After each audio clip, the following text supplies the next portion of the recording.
संदेशखाली घटना के विरोध में अलीपुरद्वार में जला मुख्यमंत्री का पुतला। संदेशखाली घटना के विरोध में सोमवार दोपहर को भाजपा ने फालाकाटा शहर में रैली निकाली।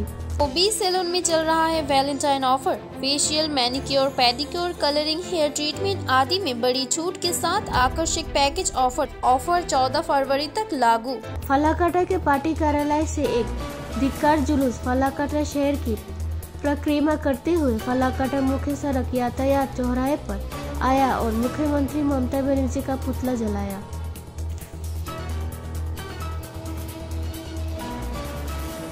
আপনারা জানেন যে সন্দেশখালীকে অবরুদ্ধ করে তৃণমূল কংগ্রেস সেখানে শাসকের আইন চালাচ্ছে। শুধু তাই নয়, সেখানকার দলিত হিন্দু নারীদের সেখানে দিনের বেলা তারা পছন্দ করে এসে সন্ধ্যাবেলা তাদেরকে তুলে নিয়ে এসে পার্টি অফিসে দিনের পর দিন ধর্ষণ কাণ্ড চালিয়েছে। এটা একদিন দুদিন নয়, 10 বছর 12 বছর যাবৎ এই ঘটনা তারা ঘটিয়েছে।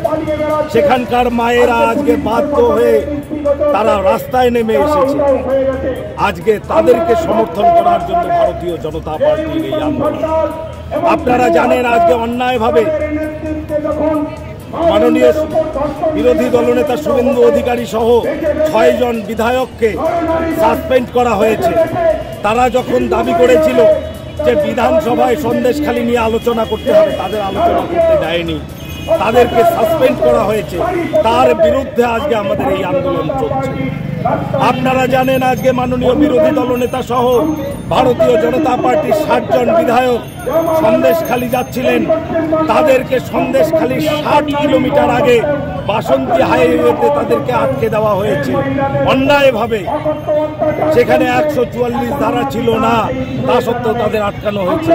এর প্রতিবাদে আজকে ভারতীয় জনতা পার্টি ফালাকাটায় এই আন্দোলন করছে এবং একই সঙ্গে মমতা ব্যানার্জি, যিনি মুখ্যমন্ত্রী হিসেবে ব্যর্থ, স্বরাষ্ট্রমন্ত্রী হিসেবে ব্যর্থ, তাই তার পুষ্পতুল আজকে এখানে দাহ করা হয়েছে।